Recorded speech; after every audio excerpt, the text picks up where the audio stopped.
예, 서로 교독하시겠습니다. 무드셀라를 낳은 후 300년을 하나님과 동행하며 자녀를 낳았으며 그가 365세를 상수하였더라. 함께 읽겠습니다. 에녹이 하나님과 동행하더니 하나님이 그를 데려가심으로 세상에 있지 아니하였더라. 오늘 이 본문 말씀을 강해 설교는 하지 않고요. 제가 주제별로 설교하는 시간을 갖도록 하겠습니다. 하나님과 동행하기 위해서라는 제목입니다.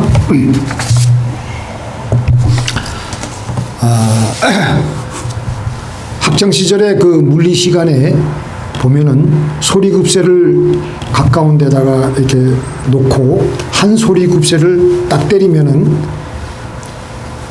옆에 있는 소리급새도 한 1, 2초 지나고 나서는 같이 딩딩 울립니다. 그것은 왜 그러냐면은 먼저 때린 소리급새를 통해 전달되어 나가는 주파수가 옆에 있는 소리급새의 고유 진동 주파수가 동일하기 때문에 발생하는 공명현상입니다. 이 공명현상이 가장 극적으로 일어났던 사건이 있었는데요. 1940년 7월 1일에 개통된 미국 워싱턴 스테이트의 타쿠마 협교가 불과 지은 지 4개월 만에 허무하게 무너진 일이 있었습니다. 그 왜 무너졌느냐 조사팀들이 밝혀낸 그 원인은 주변에 가볍게 불어온 돌풍 때문이었다고 합니다. 왜 그러냐? 가볍게 불어온 돌풍을 다리가 못 견딜 정도로 다리를 지었다?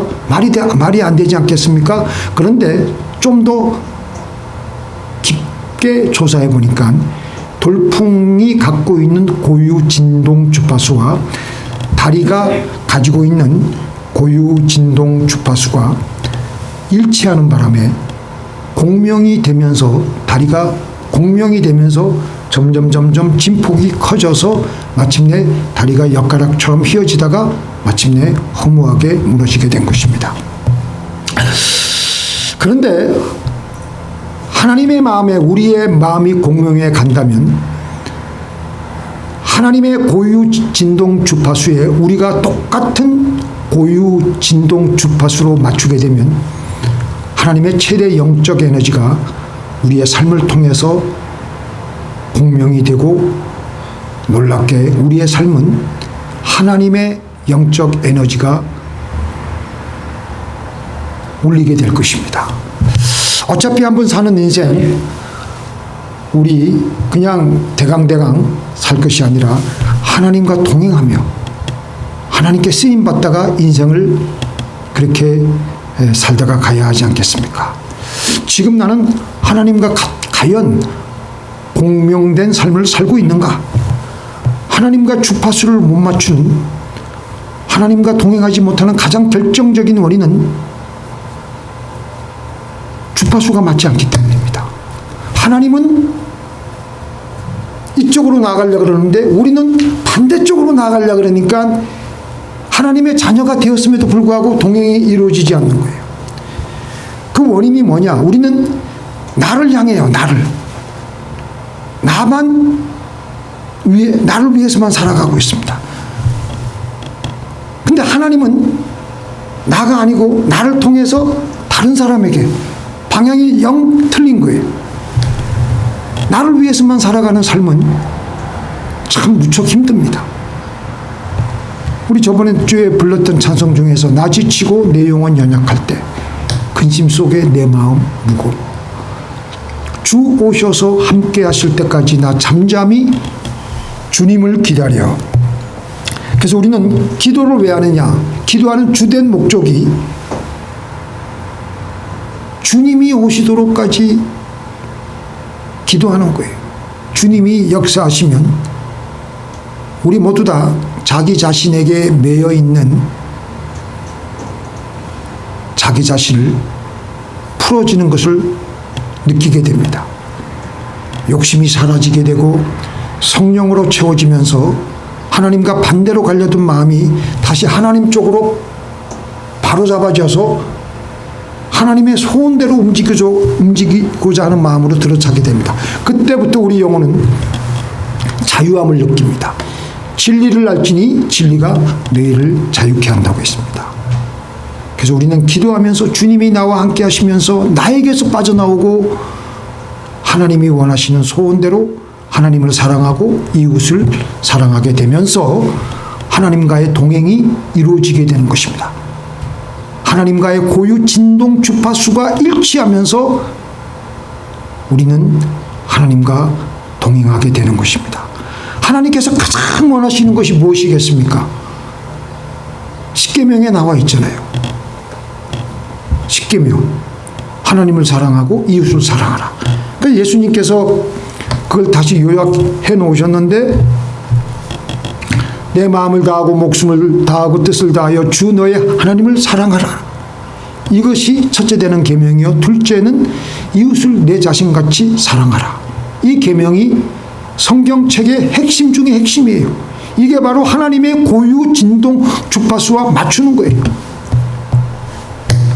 그래서 가장 하나님과의 그 마음이 잘 공명이 되었던 다윗의 평범한 일상 하나를 소개해 드리겠습니다. 다윗은 무의식 중에서도 가장 위기 속에서도 하나님과 공명하며 하나님과 동행했던 사람이었습니다. 가장 평범한 다윗의 일상 중에 하나가 뭐냐면, 다윗이 사울에게 쫓기다가 그일라 지방 근처에 이제 숨었을 때, 그때 블레셋 이 옆에 팔레스타인 이 군대들이 와가지고 그일라 거민들의 곡식을 탈취해 간다는 소식을 듣게 되었을 때, 비록 자신은 사울에게 쫓기는 몸이었지만 그의 동족인 그일라 거민들이 블레셋에게 고통을 당하고 있는 것을 못 본 척할 수가 없는 거예요. 도저히 그 마음에. 그래서 다윗은 먼저 하나님께 기도했습니다. 하나님 어떡할까요? 당연히 너는 가서 블레셋 사람들을 쳐서 그일라 거민들을 구하도록 해라. 그래서 다윗은 결심하고 그의 부하들에게 그와 함께한 사람들에게 얘기합니다. 그러니까 그 사람들이 뭐라 그러냐면은, 우리가 유다에 있었을 때도 힘들게 위험하게 있었는데 지금 여기서 우리가 그일라 지방에 가서 블레셋 그 군대들을 치는 것은 더 위험한 일입니다. 그냥 가만히 있읍시다. 가만히 있읍시다. 그 사람들 말이 맞아요. 사울에게 쫓겨가지고 지금 언제 잡힐지 모르는 주제에 남을 구한다는 것은 좀 오버하는 것이 아니겠어요? 그러니까 다윗이 다시 하나님께 기도합니다. 그러니까 하나님이 다시 네가 블레셋 사람을 이기고 그일라 거민들을 구할 것이니 걱정하지 말라. 그래가지고 다윗이 자기를 따르는 600명이라고 하지만 오합지졸들이에요. 그 사람들을 끌고 가서 하나님 말씀대로 순종해서 가서 블레셋 군대를 이기고 쳐부수고 그일라 거민들을 구할 수가 있게 되었던 것입니다. 그렇게 이제 전쟁을 무사히 치르고 오니까 어느새 누군가 다윗이 그일라에 있다는 사실을 사울 왕에게 누가 일러 바쳤네. 사랑을 하는 게 이렇게 힘들어요. 그래서 사울은 다시 군대를 재정비해가지고 도관에 든 그 신세가 된 이 다윗을, 이 그일라에 있기 때문에 도관에 든 그 신세가 된 이 다윗을 이번에는 완벽하게 잡으려고 군대 재징집 이제 명령을 내리고 그일라 성벽을 완전히 철벽같이 빙 둘러쳐서 다윗을 잡으려고 징집 군대 명령을 내리는 거예요. 그 소식을 들은 다윗이 급해가지고 하나님께 또 기도하는 겁니다. 하나님, 어떡하면, 하나님, 그일라 거민들이 내가 이렇게 자기네들을 구해줬는데도 이 그일라 거민들이 나를 또 사울에게 넘겨줄까요? 말까요? 넘겨줄 것이니 네가 너를 넘겨줄 것이다. 그래서 다윗은 하나님의 응답을 듣고 바로 그일라 거민들이 또 거기서 다칠까봐 자기 600명 자기를 따르는 사람들하고 그일라 쪽으로부터 멀리 떨어진 것으로 할 수 없이 울면서 떠나는 거예요. 우선 자기는 참 그일라 사람들도 참 조금 전에 자기네들을 구해준 그 다윗을 그 은혜를 몰라라 하고 우선 또 사울이 또 칼을 들고 오면 사울에게서 또 살아야 되겠기에 그 이해는 가지만 우리가 흔히 말하는 다윗의 선한 오지랖이었던 것입니다. 오지랖이라는 제가 단어를 찾아보니까 두서없이 남의 일에 간섭하는 거라 그랬는데 여기서의 말하는 오지랖은 다윗의 선한 오지랖이에요. 사랑은 선한 오지랖입니다. 자기는 그냥 가만히 있으면 그냥 괜찮은 거예요. 그런데도 다윗은 이웃을 사랑하며 섬기는 것은 이 사람의 본성이에요. 본성. 다윗이 워낙 하나님을 사랑하니까 사랑의 고유 진동 주파수가 하나님과 딱 맞아 들어가니까 하나님께서 이런 다윗을 보고 나중에 뭐라 그랬어요? 내 마음에 합한 자라고 했어요. 그래서 다윗은 평생토록 하나님과 동행할 수 있었던 비결이 바로 여기서 나오는 겁니다. 요셉도 마찬가지죠. 요셉도 얼마나 하나님과 동행했습니까? 억울하게 감옥에 또 붙잡혔을 때 하루는 술장관 떡장관이 꿈을 꿨을 때 그들이 무척 힘들고 괴로워하고 번민하는 것을 보고 자기도 괴롭고 자기도 억울하고 힘든데 다른 사람 눈여겨볼 새가 어디 있습니까? 그래도 하나님의 그 성령이 그 안에 하나님과 같이 하니까 하나님과 지금 주파수가 맞기 때문에 그래 당신네들의 꿈을 나한테 얘기해 주시오. 내가 당신네들을 도와주겠소. 하나님이 함께 하니까 그들이 꾼 꿈을 듣자마자 바로바로 아주 명쾌하게 정확하게 해석해 주는 겁니다. 하나님의 고유 진동 주파수, 그것은 뭐예요? 사랑입니다. 하나님은 우리를 하나님 자신보다 더 사랑하십니다. 하나님의 존재 목적은 바로 우리입니다. 우리도 그런 하나님과 동행하려고 하면 내가 먼저가 아니고 하나님을 먼저 위하고 하나님 안에서 이웃을 먼저 챙기면 내 안에 있는 하나님과의 고유 진동 주파수가 맞아 들어가므로 하나님의 능력이 우리의 삶 가운데 공명이 되어 나갈 겁니다. 자, 이제 본론으로 들어가겠습니다. 자, 그 이웃사랑의 시작은 뭐냐? 중보기도입니다. 중보기도하지 않고 한때는 중보기도 하면은 그 단어 자체를 몹시 언짢게 생각하시는 목사님이 계셨는데 또 어떤 목사님은 우리는 예수님과 한 몸이기 때문에 예수님이 하셨던 중보기도 사역을 우리도 이어받아서 하는 거기 때문에 괜찮다고 하니까 저는 그냥 중보기도라고 편의상 하겠습니다. 남을 위해서 해주는 기도. 중보기도가 이웃사랑의 시작이에요. 우리의 교회 식구들을 위해서 매일매일 기도하고 또 내 주변에 내 일가 친척들을 위해서 매일 기도하고 내 친구들을 위해서 매일매일 기도하는 것. 이게 우리의 삶 가운데서 이루어져야 됩니다. 그래서 그렇게 기도하다 보면요, 그들이 어려움에 처할 때 그들에게서 일어나고 있는 모든 어려움들을 우리는 하나님의 지혜와 사랑으로 도와줄 수 있게 되며 우리의 삶에서 우리는 하나님과 동행하게 되는 것입니다. 믿습니까? 네. 김하중 저기 대사님은 이렇게 기도한다 그래요. 하루에 그가 중보 기도하는 사람의 리스트가 300명. 아유, 그 어떻게 300명씩이나 합니까? 누가 물어보니까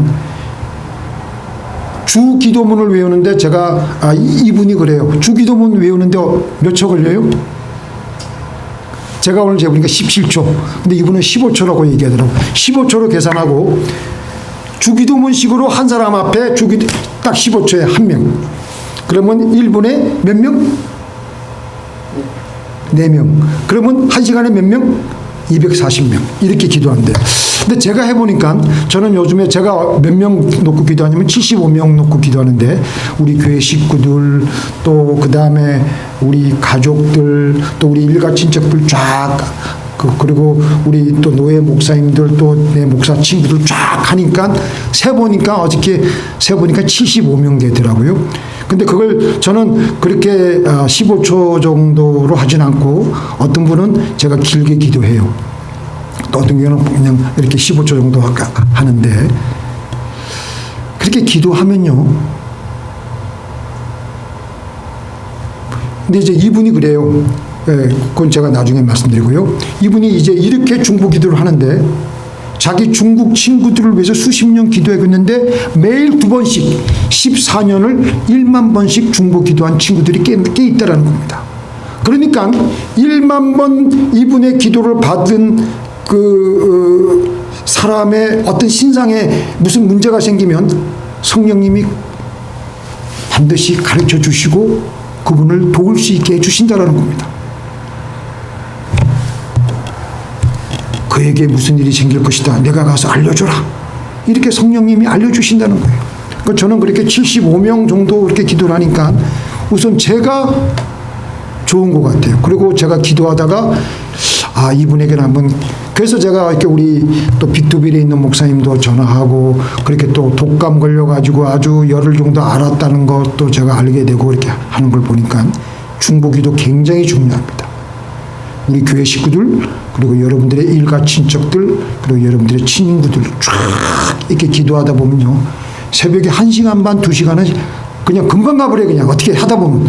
근데 어떤 경우에는 리스트를 안 적어 놓으면은 거기에 또 이렇게 빠뜨리는 수가 있어요. 그러니까 리스트를 반드시 적어가지고 그래서 이 김하중 대사님은 1번, 2번, 3번, 4번, 5번, 6번, 7번 매일 한 1,500명 이렇게 되니까 매일마다 이렇게 틀리니까 하여튼 300명씩 매일 기도하니까 1번, 2번, 300분까지 쫙 하면 1번부터 쫙 이렇게 가다가 이제 어느 몇 번이 몇 번 기도인지 다 알아낸다는 거예요.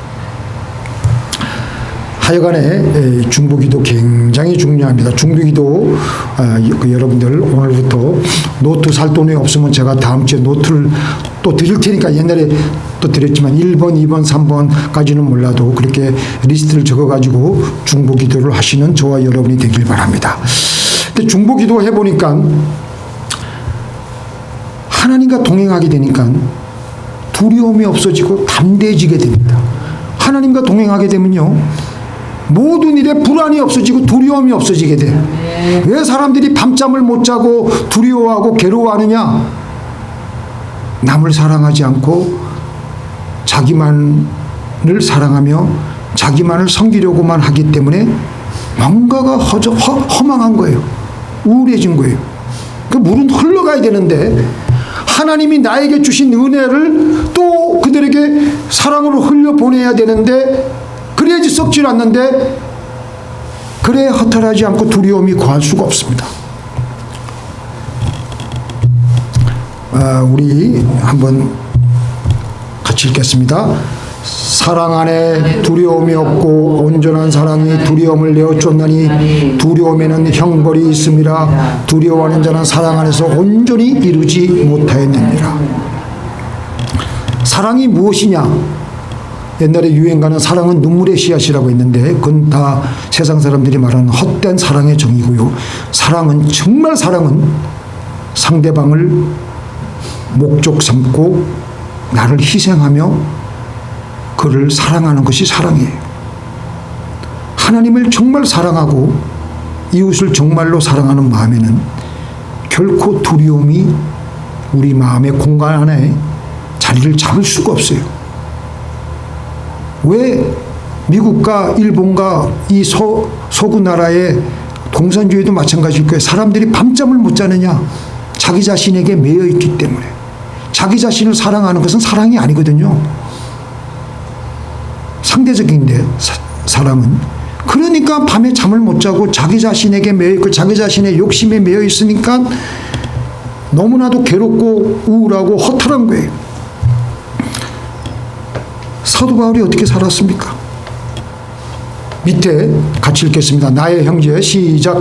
나의 형제 곧 골육의 천척을 위하여 내 자신이 저주를 받아 그리스도에게서 끊어질지라도 바로라. 사도 바울은요. 자기는 지옥에 가더라도 저주를 받아서 내 민족은 하늘나라 다 구원받기를 원하는 기도를 하나님께 중보기도한 거예요. 사도 바울이 이 세상을 살아갈 때 당했던 어려움이 얼마나 막강했습니까? 가는 곳마다 유대인들이 그를, 자기 동족인 유대인들이 그를 죽인다 그러지 세워놓은 교회마다 이단들이 들어와 가지고 교회를 다 흩뜨려 버리고 짓밟아 버리고, 한 번은 돌에 맞아 가지고 완전히 죽었어요. 그래서 죽은 줄 알고 그를 성 밖으로 던졌었는데 제자들이 사도 바울을 위해서 기도하니까 다시 깨어났어요. 그리고 다시 자기를 죽인 그 성 안으로 들어가서 그들을 또 전도하기 위해서 또 들어가는 거예요. 보통 사람 같으면 할 수 없는 담대함과 용기를 가지고 사도 바울은 삶을 살아나갔던 것이었습니다. 진실로 사도 바울은 자기의 동족을 사랑했기 때문입니다.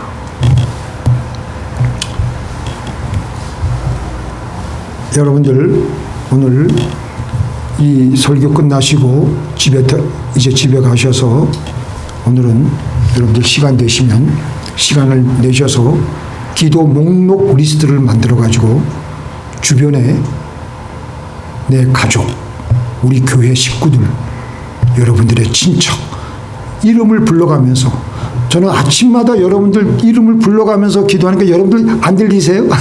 좌우지간 그렇게 기도를 하는 것이 우리 영혼을 살리는 게 돼요. 사실 이 중보기도는 하나님과 동행할 수 있게 하는 이웃사랑입니다. 하나님이 너무나도 우리를 통해서 우리 이웃들을 살리기를 원하시는데, 우리가 그렇게 하게 될 때 자연스럽게 하나님과 동행하게 되는 것입니다. 다시 본문으로 돌아가겠습니다. 에녹은 무두셀라를 낳고부터 마지막 심판을 두려워하는 마음으로 이 나그네 삶을 살았습니다. 그때부터 300년 동안 에녹은 천국 올라갈 준비를 하며 하나님과 동행했다고 그랬습니다. 수없이 많은 자손들을 낳았습니다. 그 아들들을, 그 자손들을 잘 키우고 사랑하고 그렇게 하나님과 동행하다가 하늘로 올라갔습니다. 결론적으로 말씀드리겠습니다. 나를 사랑하는 것에서 빠져나와서 하나님을 사랑하고 이웃을 사랑할 때 바로 그것은 하나님의 고유 진동 주파수에 맞춰지게 되는 것이므로 우리는 하나님의 사랑을 공명하게 되며 하나님과 동행하게 되는 것입니다. 그렇게 살아가시는 저와 여러분이 되기를 주님의 이름으로 축원드립니다. 자, 기도하시겠습니다.